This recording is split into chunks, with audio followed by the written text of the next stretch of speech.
Kita buka firman Tuhan di dalam kitab Yeremia pasal yang ke-38 mulai ayat yang ke-14. Demikian firman Tuhan. Raja Sedekia menyuruh orang membawa Nabi Yeremia kepadanya di pintu yang ketiga pada rumah Tuhan. Berkatalah raja kepada Yeremia, "Aku mau menanyakan sesuatu kepadamu. Janganlah sembunyikan apa-apa kepadaku." Jawab Yeremia kepada Sedekia, "Apabila aku memberitahukannya kepadamu, tentulah engkau akan membunuh aku, bukan? Dan apabila aku memberi nasihat kepadamu, engkau tidak juga akan mendengarkan aku." Lalu bersumpahlah Raja Sedekia dengan diam-diam kepada Yeremia, katanya, "Demi Tuhan yang hidup yang telah memberi nyawa ini kepada kita, aku tidak akan membunuh engkau dan tidak akan menyerahkan engkau ke dalam tangan orang-orang yang berusaha mencabut nyawamu itu."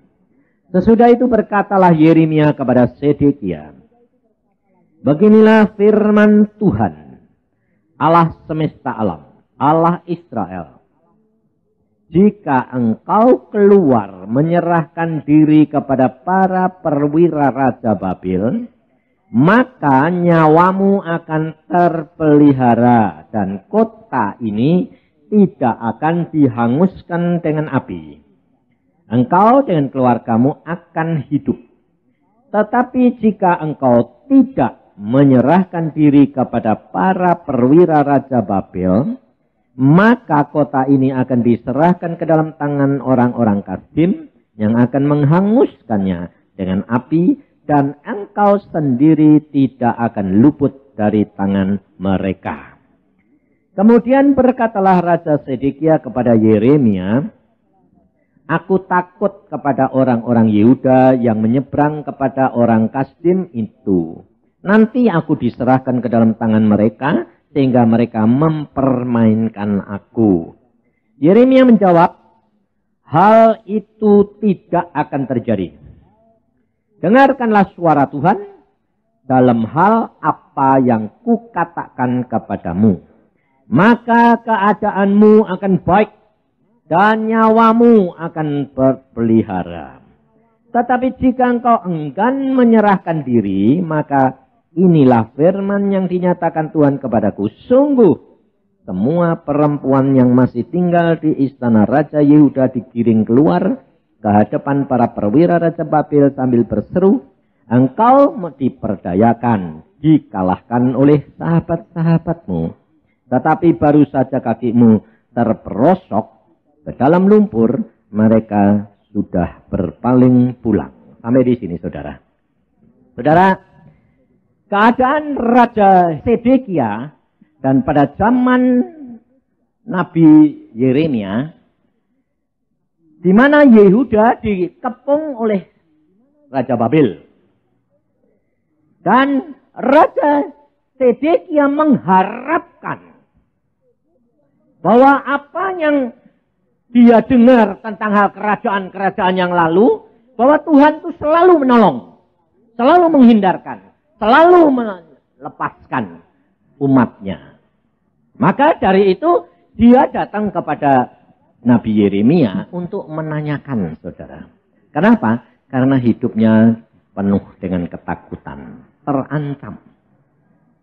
Situasi saudara dan saya sekarang di Indonesia tidak berbeda dengan ini, saudara.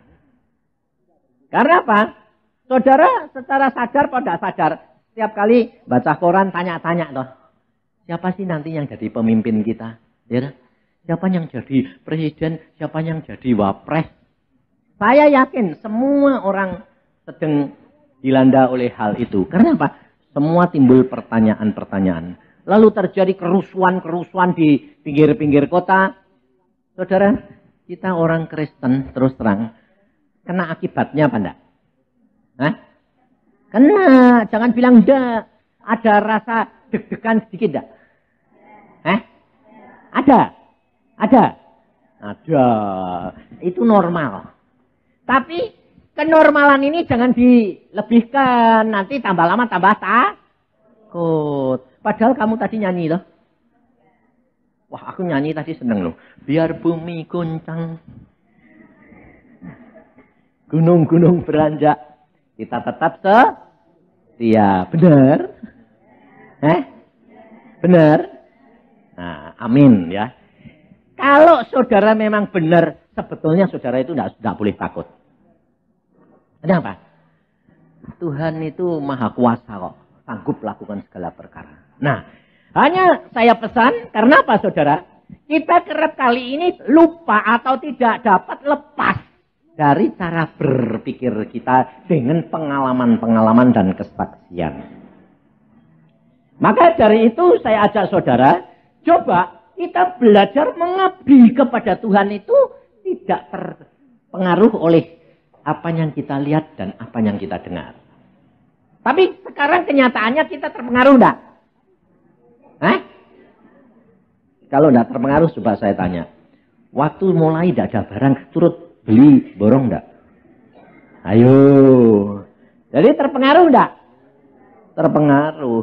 Tapi Tuhan mengajar kepada kita jangan terpengaruh, saudara. Kenapa? Coba kita perhatikan ayat ini. Sedekia mengharapkan bahwa dia untuk ditolong. Karena Raja Hizkia, Raja Yosafat, Raja Yosia, semua tertolong. Sehingga Sedekia merasa, aku juga bisa tertolong. Tetapi apa yang diucapkan oleh Yeremia? Kalau kamu menyerahkan diri kepada Raja Babel, kamu selamat. Firman Tuhan ini bertentangan enggak? Bertentangan dengan apa yang dipikirkan dan diharapkan. Nah, padahal saudara dan saya tahu firman Tuhan di dalam 1 Korintus 2 ayat 9 bilang apa? Apa yang tidak pernah timbul dalam pikiranmu, apa yang tidak pernah timbul di dalam hatimu, apa yang tidak pernah kamu lihat dan kamu dengar, itu yang disediakan oleh Tuhan bagi orang yang mengasihi Dia. Jadi saudara kalau berdoa mengharapkan sesuatu itu sebetulnya saudara itu harusnya sudah bayangin dulu apa belum? Harusnya jangan toh, wong firmane bilang begitu. Tapi kenyataannya apa? Kepengin dulu baru berdoa. Ya toh? Makanya Tuhan Yesus pernah memberi penglihatan seorang hamba Tuhan. Dia doa puasa, dia kaget. Dia lihat di dalam kamar itu ada meja, ada tumpukan surat banyak. Dan Tuhan Yesus datang begini. Anakku, engkau lihat tumpukan surat begitu banyaknya. Oh iya, ada apa sih Tuhan? Itu loh rencana keinginan anak-anakku di dunia minta ditandatangani, di ACC. Loh, sebetulnya Tuhan yang merencanakan, ditandatangani Tuhan, baru diberikan kita, atau kita yang merencanakan, Tuhan yang ACC. Harusnya bagaimana? Loh, pinter loh kamu. Ngerti lagi. Bahwa harusnya Tuhan itu yang merencanakan, kemudian diberikan bagi saudara. Tapi kenyataannya saudara apa? Saudara yang rancang, saudara yang konsep, disodorin Tuhan. Berkati dong Tuhan. Begitu lah. Pantesan kecewa terus. Nggak dapat-dapat. Kenapa? Nah, karena kamu salah. Nggak menjadi pelaku firman. Kalau saudara menjadi pelaku firman, saudara tidak perlu takut. Suasana kayak begini, barang-barang naik. Nggak usah khawatir. Ngapain khawatir? Kenapa? Kita ada di dalam perahunya Tuhan Yesus. Ya kan? Jadi kalau airnya ini barang-barang naik, banjirnya tambah tinggi, perahunya naik apa tenggelam? Loh, pinter. Jadi kalau dia naik, ya kamu naik toh, ya dah. Jadi kalau harga-harga naik, berkatnya naik. Loh, Lah kalau berkatnya naik, barang naik, ya udah apa-apa tuh. Wong ya tetap bisa makan, bener? Betul toh? Tapi kenyataannya bagaimana? Limbun, takut. Sebabnya apa? Sebab saudara ini jadi orang Kristen, senengnya apa? Murah. Tapi berkatnya banyak. Itu kepengennya begitu. Padahal Tuhan berkata apa? Anak, hiduplah secukupnya. Jadi kalau dibutuh sedikit dikasih. Kalau butuh sedikit dikasih. Ya Sep, lu kok banyak? Ah? Lah itu cara berpikir begitu itu loh. Butuh sedikit minta Jadi akhirnya nimbun enggak? Pegang polisi kamu. Lah maka dari itu saudara, engkau tidak nikmati. Saya nikmati saudara. Kenapa? Sebab saya menjadi pelaku firman. Butuh sedikit kasih sedikit, butuh banyak dikasih banyak. Enggak apa-apa. Saya tidak pernah pusing. Istri saya juga tidak pusing. Istri saya beli, kamu beli beras berapa? Ya biasa. Buat biasa memang belinya segitu, tidak usah pusing amat. Naik ya Tuhan nanti berkatinya naik. Betul dah? Loh, sekarang kalau susu naik, anakmu yang kecil butuh susu. Yang ribut bapaknya atau anaknya? Hah? Bapaknya, mbok ibune ribut toh? Mbok mahal loh tetep di anaknya dikurangi enggak? Loh, lah kamu ini anaknya Tuhan enggak? Hah? Tuhan tahu kowe butuh banyak. Tuhannya sing ribut apa kamu? Wah, sing ribut kamu. Nah ini salah, saudara. Hidup kekristenan itu sebetulnya gampang, sederhana. Kenapa? Saudara tidak usah takut. Ini kayak apa? Moneter gini tuh. Sebabnya apa saudara? Yang jadi pemimpin siapa? Tidak usah takut. Kenapa? Yang menetapkan segala-galanya itu Tuhan. Ya toh? Manusia boleh berusaha, tapi Allah punya kuasa. Lah kenapa? Lah mbok sing jadi siapa ya Ben? Biarin. Tidak apa-apa. Wong bagaimana punya maksud kayak Haman sekalipun mau motong, mau gantung Mordekai. Dalam waktu semalam Tuhan bilang kok, ting diganti, ting Hamannya digantung. Loh, saudara ngerti Alkitab enggak? Ngerti toh? Lah kok takut? Nah itu masalahnya. Hidup kekristenanmu itu tidak mendalami benar-benar isi Alkitab. Nah, ada seorang saudara saya barusan pulang dari doa puasa, kemudian saya pelayanan ke Temanggung. Ada seorang beberapa tahun yang lalu dia datang kepada saya, dia bilang gini, Pak, saya ini ekspor vanili. Vanili itu kan wangi toh. Bangkrut karena ditipu orang. Terus dia bertobat, tak ampun sungguh-sungguh, habisnya itu tidak sedikit loh saudara, 2 juta US dollar. Jadi kira-kira sekarang itu berapa miliar? Itu kira-kira 20 miliar sekarang. Dulu 2 miliar. Nah, habis dan dia masih utang 1 miliar. Lalu dia sedih, udah loyo gitu, dia bilang gini, Papa, saya cuma minta doa. Saya ini bisa dikasih kembali sama Tuhan, Panda. Bisa diangkat kembali enggak? Itu saja, Pak. Enggak minta. Usaha apa ya, Pak? Bagaimana ya, Pak? Saya bilang, yang penting kamu bertobat. Kalau dibiarkan Tuhan kamu ditipu orang dan rugi, itu pasti ada sesuatu yang tidak beres. Atau Tuhan mau meningkatkan kamu, mau menyatakan kemuliaannya kepada kamu. Ya toh? Sebabnya apa saya katakan begitu? Kamu tadi yang nyanyi toh? Tadi kan MC bilang apa?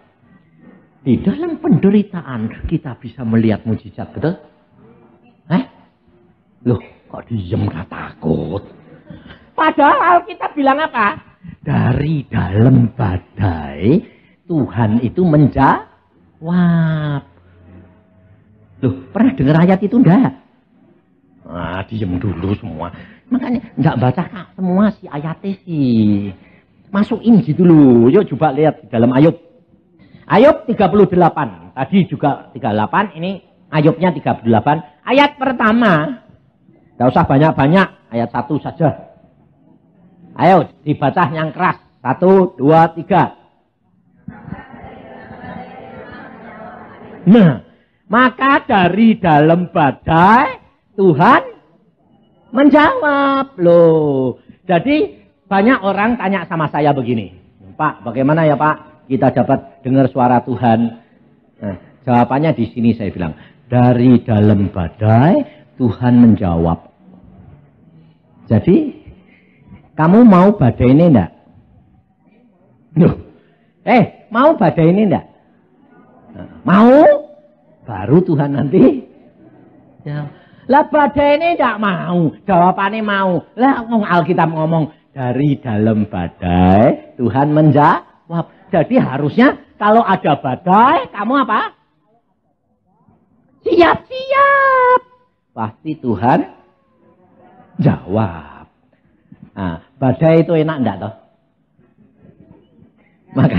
Makanya turut Yesus itu ngeri-ngeri sedep.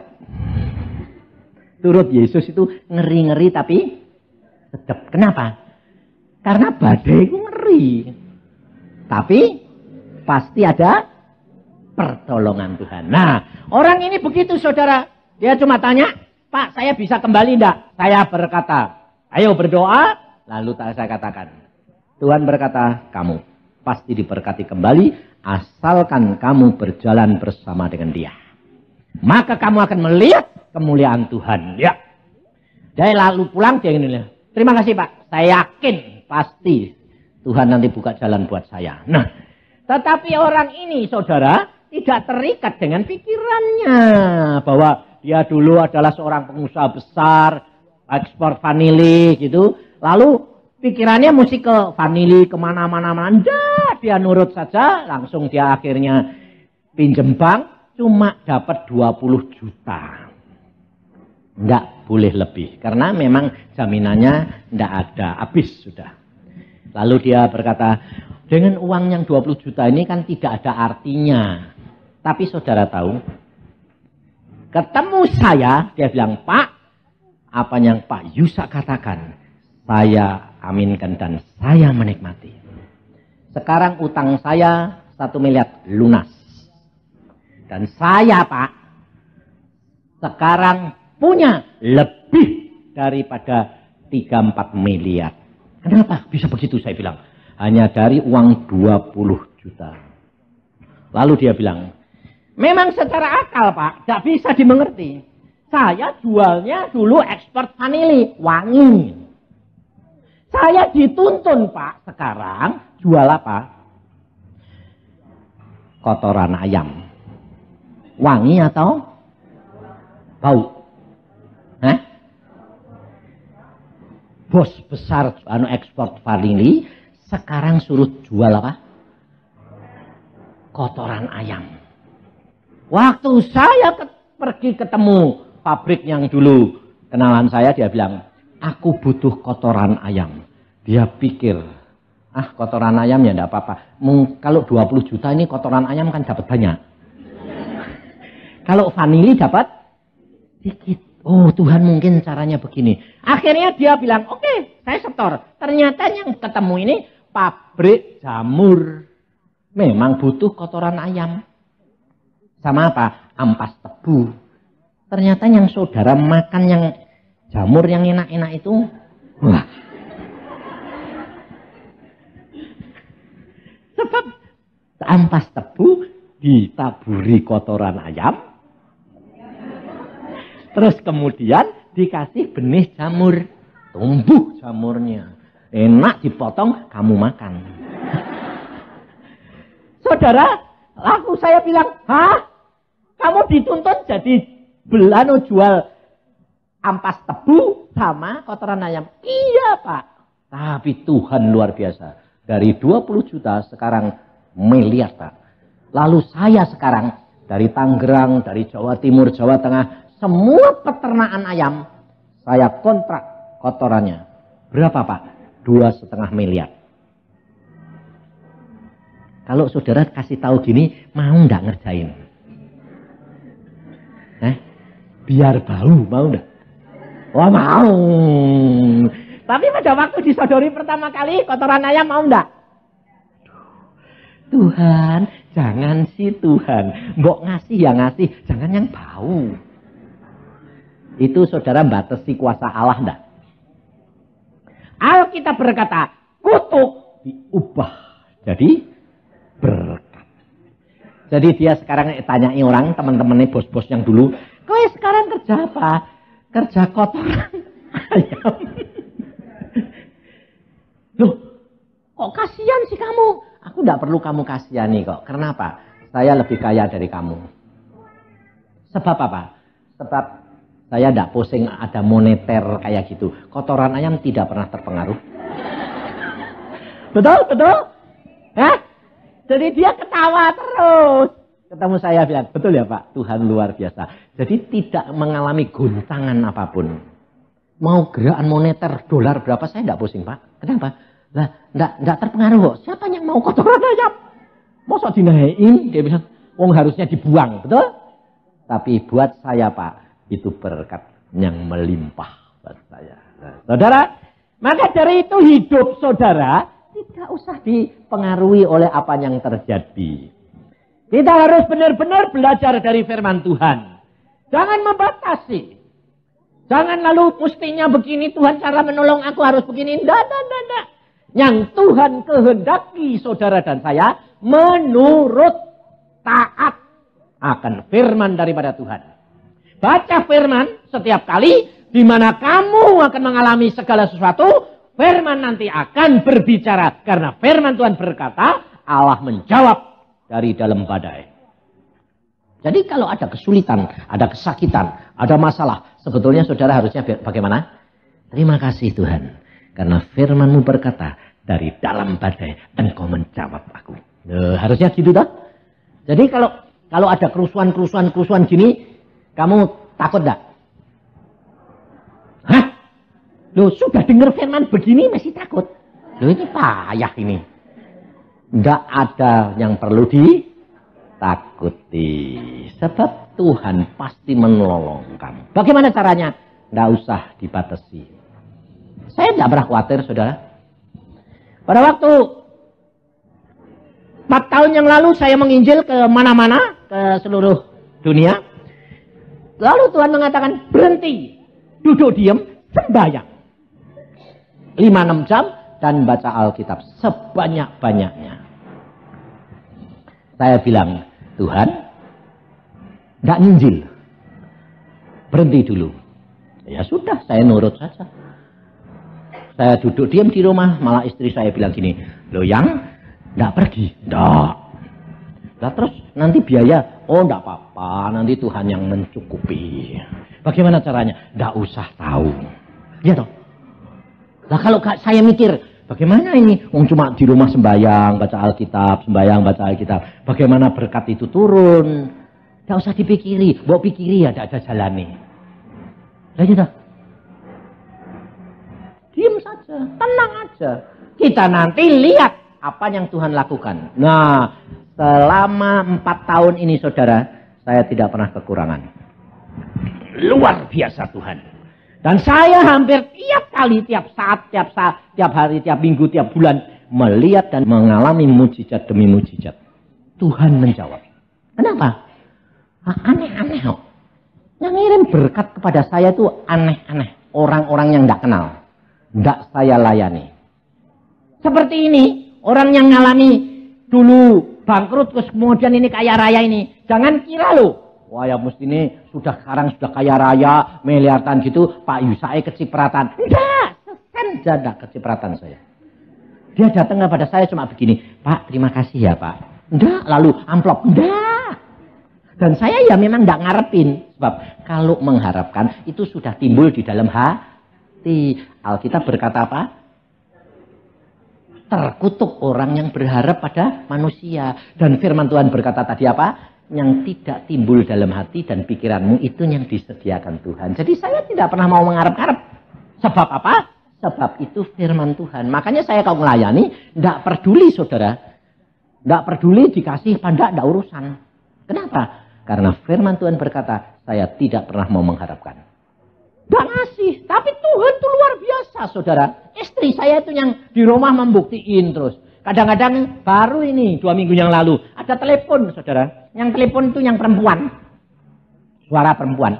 Pak Yusak mau pergi enggak? Enggak. Di rumah ya? Loh, lucu toh. Loh kok merintah aku? Sebentar ini di rumah ya Pak, jangan pergi-pergi ya.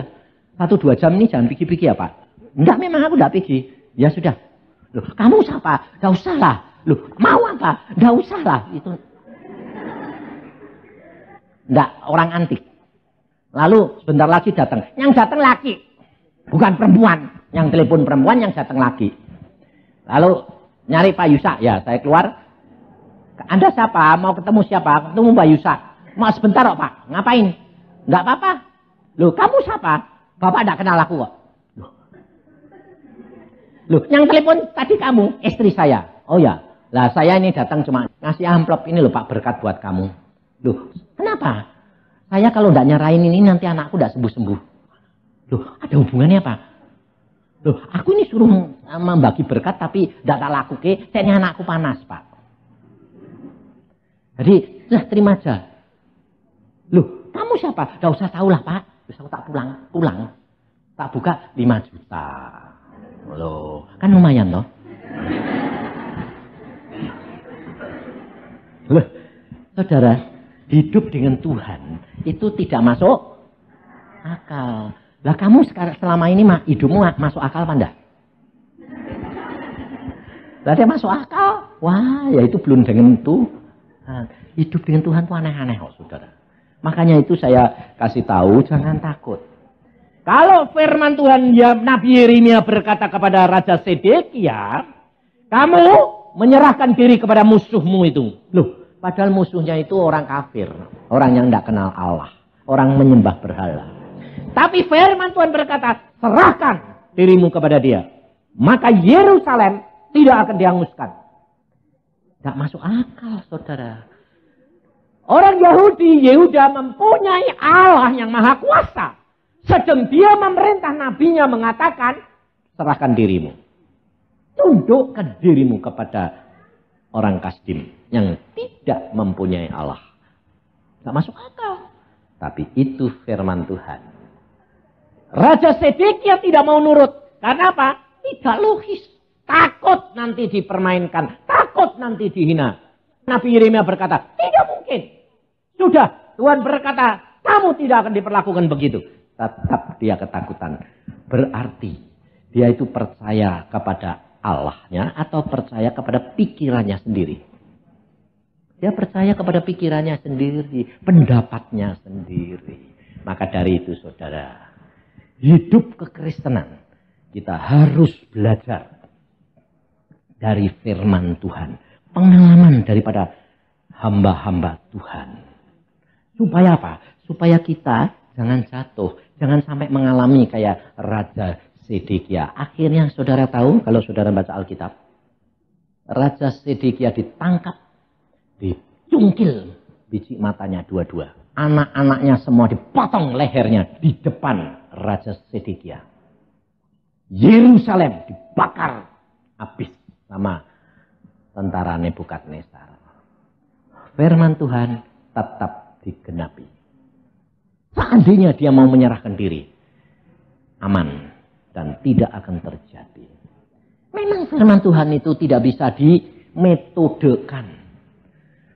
Pengalamanmu yang satu, lalu lain kali kamu mengalami masalah yang lain, itu tidak bisa disamakan. Tidak bisa, saudara. Ini pengalaman saya.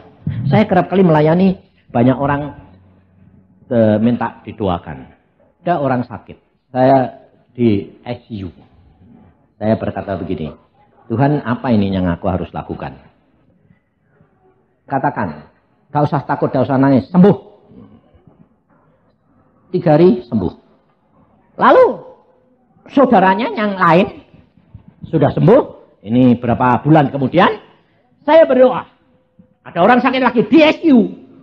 Lalu saya bilang gini, Tuhan ini apa? Aku akan sembuhkan sempurna. Wah, dulu sembuh, ini sembuh sempurna. Ya mestinya lebih hebat toh. Saya bilang, tidak usah takut. Bakal sembuh sempurna. Besoknya mati. Lah aku yang bingung toh. Loh Tuhan, Katanya sembuh sempurna kok mati. Lalu Tuhan tanyanya gini, mbok sangkai sembuh sempurna itu enggak mati. Dek mati kan sempurna. Dek sembuh tok bisa sakit lagi. Dek mati enggak bisa sakit lagi sempurna toh. Aku sampai gini, Tuhan, engkau ini kok suka guro. Loh mati kok tinggu guruan. Sampai akhirnya saudara tahu, saya ngalami pengalaman berkali-kali itu sampai saya di akhirnya dicap. Jangan panggil hamba Tuhan Yusa, pencabut nyawa. Masalahnya kenapa saudara? Salah ngerti. Padahal apa yang saya dengar dari Tuhan, ya saya ucapkan sama. Tapi penangkapannya beda saudara. Nah itu, makanya dari itu, sekarang saya sudah mengalami banyak, saya rileks saja. Mau dicap samber nyawa ya ben, mau dicap apa itu cabut nyawa ya biar. Jadi kalau saya sekarang dipanggil orang sakit, saya santai. Kamu manggil saya, ya risiko. Sekarang kalau saya dipanggil, saya ngomongnya gitu saudara. Risiko apa Pak? Mati. Kalau orang bilang, ya. Nah, aku senang saudara. Kenapa? Wes siap kok. Jadi dek mati, ya tidak apa-apa. Nah ini baru. Saya pergi ke Ungaran, jam 8:30 dari Bandung, sampai Ungaran jam 9:30. Saudara tahu, makan soto, habis itu dijumput orang lagi, pergi ke airport. Jadi belum pergi ke kamar, sudah pergi ke airport lagi, terbang ke Jakarta. Lu saya bilang, saya nanti sore mulai jam 6 itu doa puasa kok. Saya bilang, sebentar aja Pak. Nanti dari Jakarta, masuk rumah sakit, doa, balik terbang lagi ke Semarang. Saya bilang, saya doa, Tuhan deh, pergi. Nah, saya datang sana. Orang ini tidak sakit, direktur, nyopir sendiri, pergi ke pabriknya, sampai di pabriknya, dia bilang, kok pusing? Langsung gledek, enggak bangun. Koma. Nah, saya sampai, anaknya masih 2 tahun. Saya sampai sana, saya bisiin. Cepat bertobat, karena waktumu sudah singkat. Perkara anakmu, nah sebelum itu Tuhan lalu bilang, diem, dengerin. Itu jiwanya ngomong. Saya dengerin, oh dia masih minta perpanjangan mbak Tuhan untuk anaknya. Anaknya kayak umur 2 tahun. Saya bilang, anakmu urusan istrimu dan Tuhan. Jangan kamu yang ngurusi, yang penting jiwamu. Segera bertobat. Habis itu sudah saya bisiin gitu, sudah saya bilang sama saudaranya, ayo kita pulang lagi terbang ke Semarang. Kita terbang lagi. Besoknya dia bilang, Pak, mama saya kok dapat Pak, dapat firman Tuhan. Dia waktu doa buat anaknya, adik saya ini, Tuhan berkata gini, sudah jangan kamu sedih susah karena dia ada di dalam tanganmu, nanti dia akan sembuh sempurna. Waktu saya dengar gitu, saya kan ngalami. Saya bilang sama dia, sembuh sempurna itu mati. Loh, masa sih Pak? Mama aku bilang gini kok, wis jangan khawatir, nanti 2 hari kan sembuh. Cepat-cepat, mamamu kasih tahu. Sebab kalau enggak nanti kecewa, betul enggak? Tak suruh ngasih tahu. Mah, sembuh sempurna itu mati loh, Mah. Sebab sembuh sempurna itu enggak bakal bisa sakit lagi. 2 hari persis saya pagi sembahyang, lalu dia tanya saya, Pak bagaimana? Hari ini pulang. Jam 6 mati. Pulang saudara. Kita enggak tahu apa yang akan terjadi.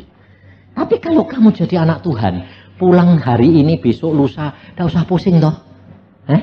Harusnya. Ya toh? Tapi yang kamu kepingin apa? Mbok Tuhan itu datang gitu loh, supaya kita pulangnya rombongan gitu toh. Senangnya gitu tuh. Minta itu Tuhan datang di awan-awan. Ayo sama-sama. Itu iman rombongan. Iman itu jangan iman rombongan. Iman pribadi.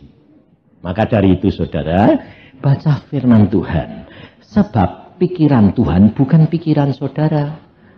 Kalau kamu melakukan pikirannya Tuhan, engkau bisa rileks. Seperti yang saya alami. Saya rileks. Gak pernah takut, gak pernah khawatir. Dengar siapa yang sakit, ya tidak apa-apa. Istri saya yang sakit, kalau saya kasih tahu, udah layang, ucap syukur. Kalau sudah waktunya pulang-pulang. Loh, mungkin kalau suami-suami ngomong ngono sama istri-istri saudara, yang belum mengenal Tuhan sungguh mesti marah. Untung istriku sudah kenal.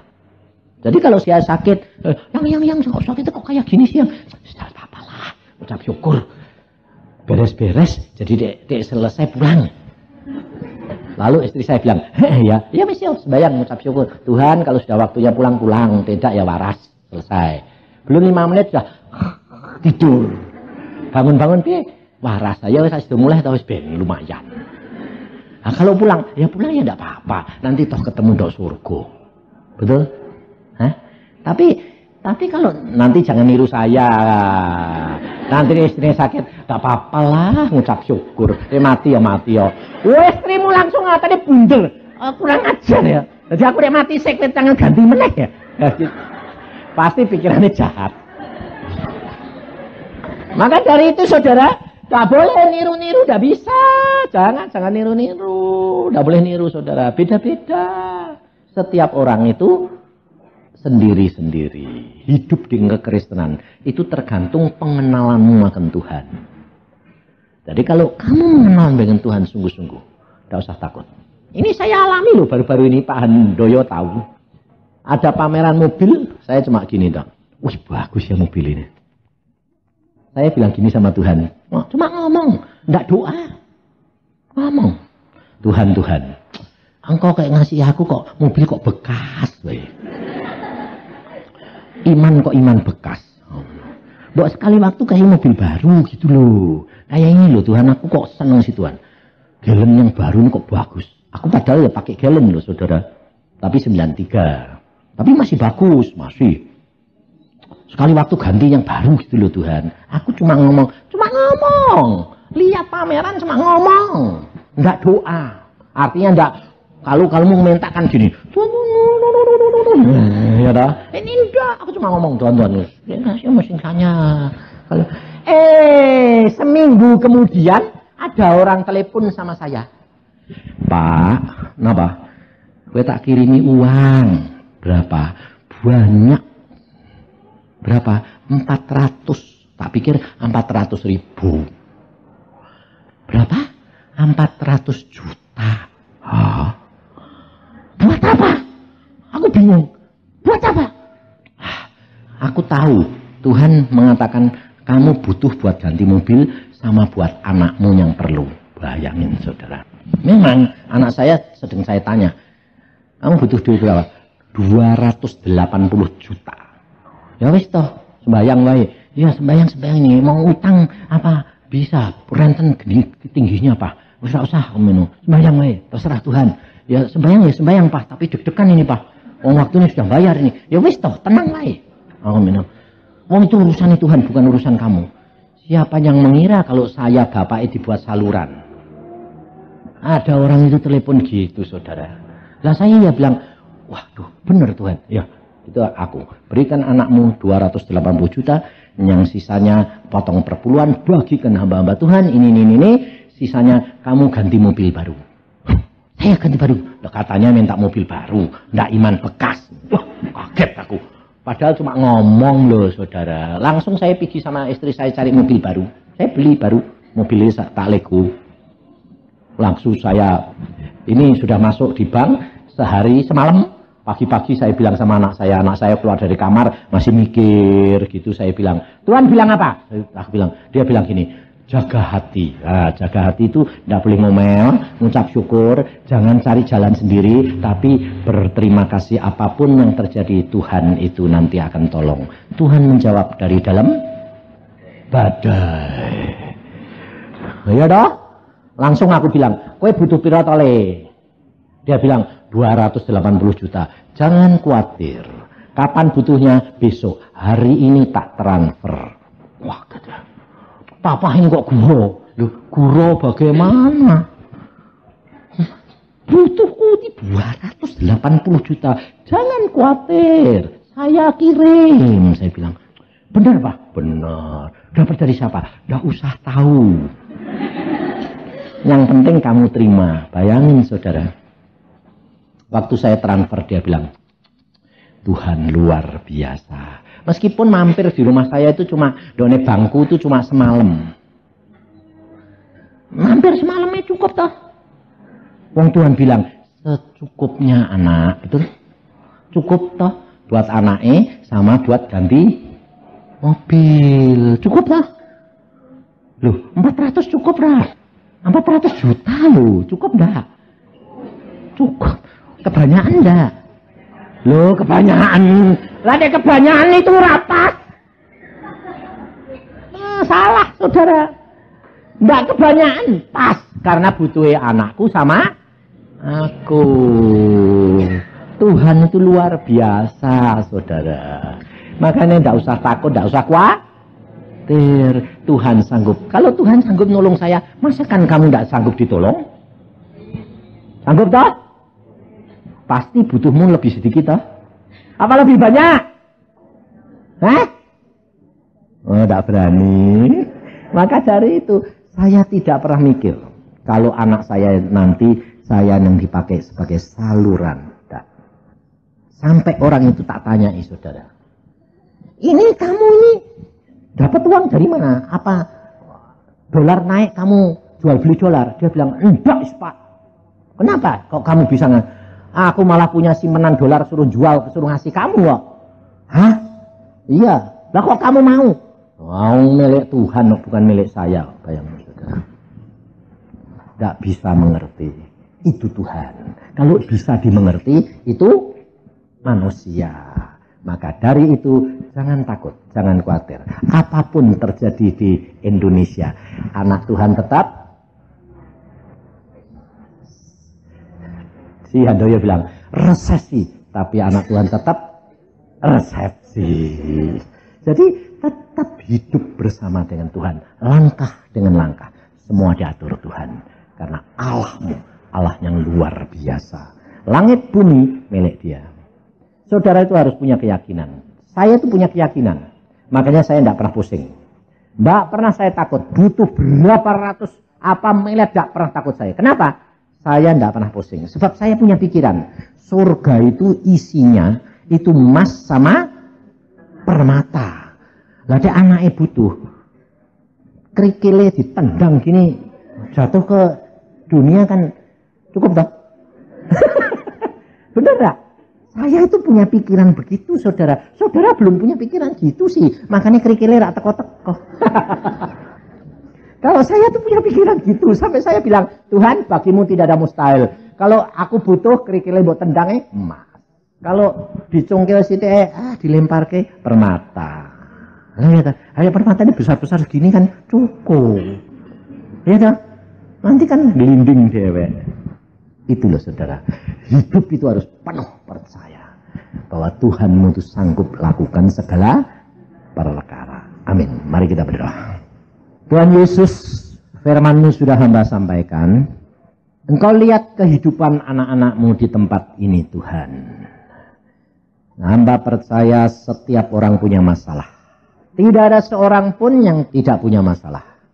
Angin ribut, badai, banjir pasti pernah menerjang kehidupan mereka.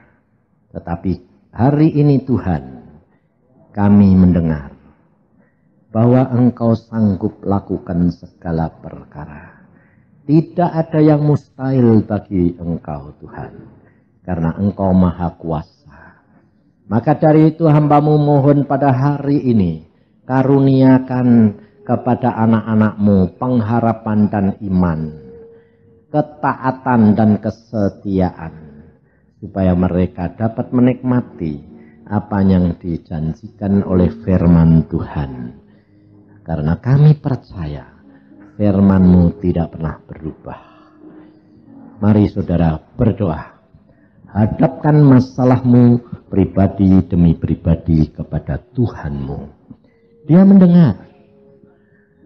Engkau dengar, saya tidak minta dengan begitu. Tapi saya minta apa yang saya kepingin saya ungkapkan kepada Tuhan. Malam ini ungkapkan apapun menjadi keinginan hatimu. Yesus.